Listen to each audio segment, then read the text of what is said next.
Okay, we've got to talk about the HDR now. So, I'm just going to save you some time. This is the world's greatest HDR TV. You're not going to find a single TV in any year since 2015 when the standard was created better than this. I mean, the highlights, the draw distances, clarity, color, it's perfect. There's really nothing you can complain about when you talk about the HDR performance of the Sony A90J. One of the cool additions this year that they have, IMAX Enhanced mode.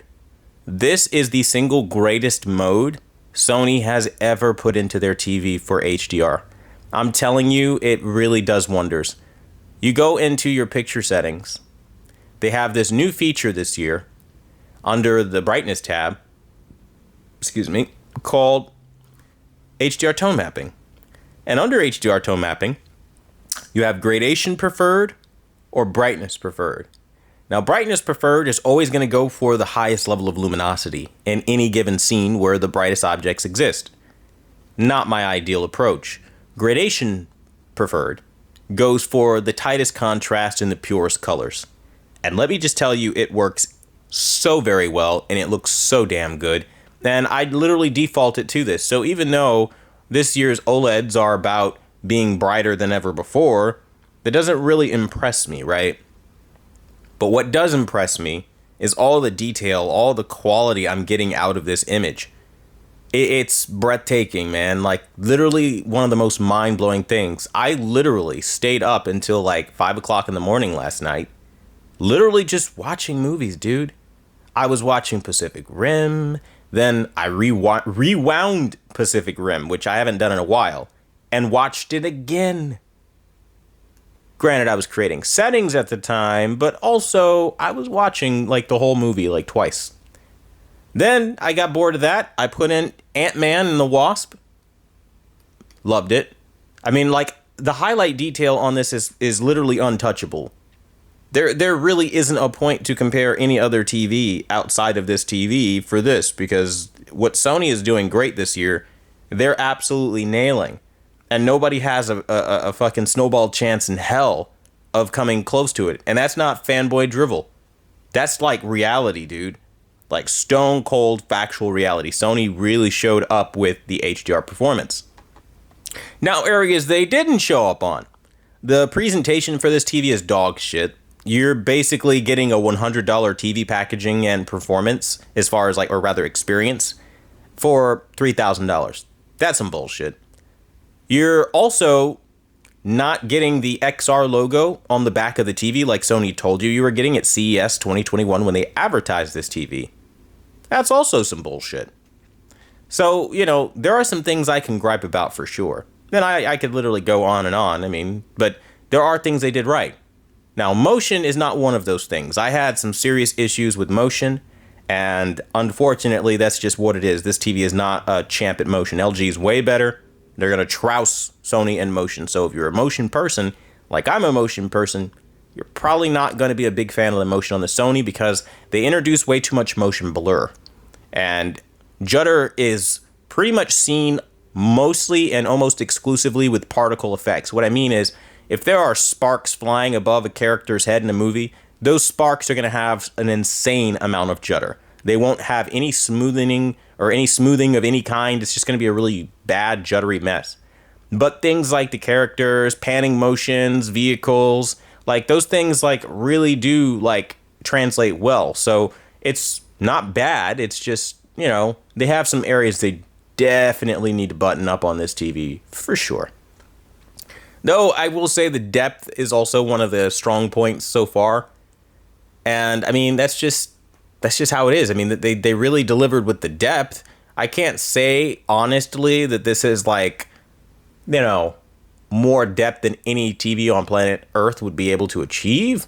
But it's definitely, you know, a nice incremental step up from where we were. I mean, I could go on forever about what they did and what they didn't do, but essentially my first impressions of this TV are quite good. The sound quality, damn impressive, very bassy, very rich. For a thin, extremely light TV like this, I dig it. That's not bad at all. Now, an area I don't quite dig, again, the whole TV is plastic, really. It's very cheaply made. They've saved so much money in the construction of this TV. And honestly, it gets to a point where for every good thing I have to say so far, there's something bad I almost immediately can think of, and they're literally like tied. Like, literally, like, if this was like out of 5 stars, this would be like 3.5 stars so far. Because again, it's just equally good as it is bad in all those areas. And that's as honest as anyone's going to tell you. It's not a terrible product. It's not horrible. I mean, fucking picture quality can be absolutely outstanding. The color accuracy is damn solid on HDR. You don't have to do anything. It was really a treat in Pacific Rim.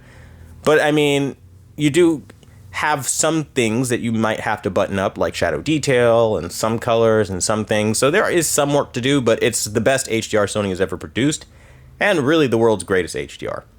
That's kind of the point, right? But now, don't misread this. This is only for movies. I haven't tested gaming. I don't know what that's like.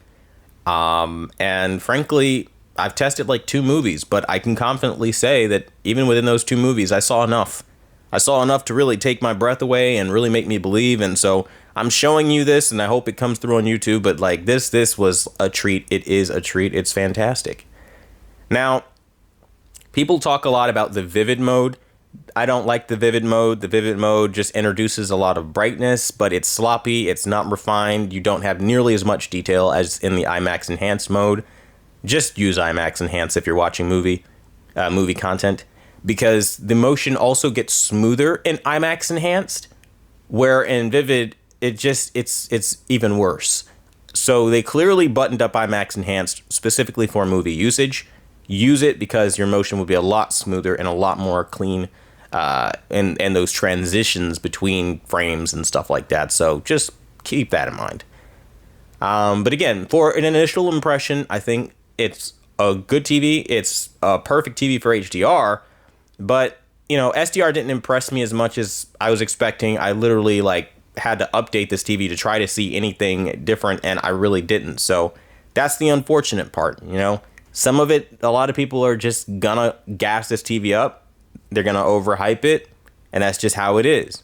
So, you're gonna see RTings, Digital Trends, HDTV tests, the usual offenders, jumping up and down about how wonderful everything is all the time. Look, I'm not gonna do that. I'm gonna tell you like a human being. Yeah, they hit some strong points. They came out swinging real hard. And when it's great, it's great. But also, when it's shit, it's pretty shit too. So, that's something to talk about. And, if I'm the only one out here that's going to talk about it, that's fine. It's not like I'm going out of my way to look for negative things.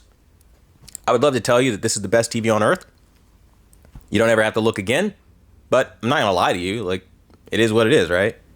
So, that being said, I'm excited to see what else this TV has to offer. You can stay tuned for more reviews. We got input lag tests. We've got brightness tests we've got to do to confirm the actual peak nit count. And I'll be doing that in real time, not behind closed doors. And don't worry, we're not going to be dragging our children onto the camera, forcing them for an opinion. Yeah.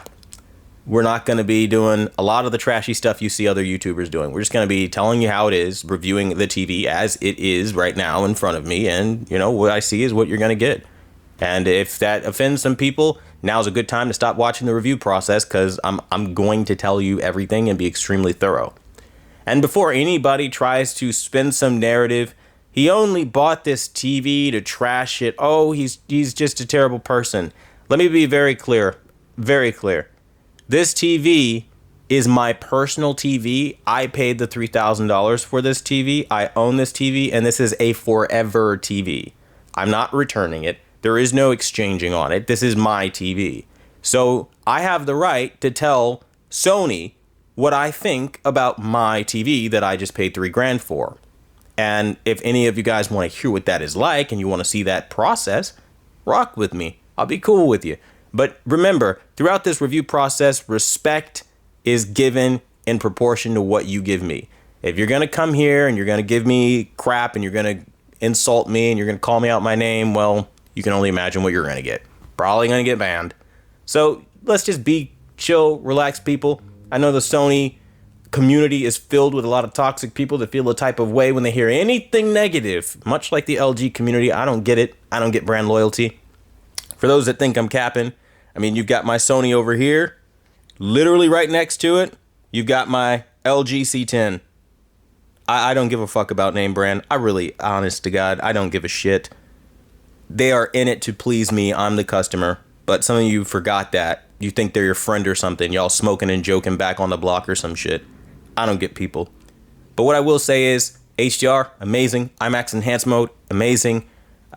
We've got more to do, but I just kind of wanted to kind of sit down with you guys and kind of have a more relaxed conversation, because many of you guys get what I'm talking about. In my last video, y'all have been really chill about it, so that's cool. If we can move forward, we can move forward and have a healthy conversation. I just can't have these reviews turning into some toxic mudslinging contest because my opinion about Sony's effort isn't, you know, resonating with some people and they want to start shit with me over no reason. So, hey, if y'all want to say something, yeah, I'm right here. You know what I'm saying? Like, we can have words, but at the end of the day, like, the TV is so far so good, but definitely not as hype as people are trying to make it seem. Like, people like Digital Trends, they need to stop capping. Like, it is not. They act like it's a fucking, like, 2000 nit OLED. It is not some crazy, wonderfully bright TV that's just gonna change the game. It's great, but the big thing with this TV that changes the game is its placement of highlights, its placement of details, its draw distances that make it look like, for my PC gamers out there, you'll know this reference, anisotropic filtering times 16, right? It makes it look like you have more background and foreground information, like by far, like you actually are getting your raw pixel counts now, like with HDR. It's incredible. Like, I could really go on and start fangirling. I really could, but what's the point? Like, I'm in love with the fucking picture for the HDR. I think it's great. SDR needs some lemon pledge. It is nowhere near as bright as HDR. And another downside, for those that don't know, brightness is tied directly to picture mode this year, which is very new. So, like, vivid mode is going to be your brighter mode, which sucks because it's not the most accurate and you will have to calibrate that mode. IMAX Enhanced mode is a little dimmer than some of the other modes, and that may bother some people. It doesn't bother me because I want accuracy, but, you know, at least as far as details and highlights and color and gradation, I don't really care about reference accuracy so much as just get it right. Just get my picture right, you know? So I figured I'd just come on this video and just kind of talk to you guys like human beings. We have a conversation about it. And if you got a specific question or you have something you want me to cover on this TV, let me know, because, you know, we're going to be rocking with this TV until the end of time anyway. So believe me, we've got all the time in the world to cover whatever you want to see.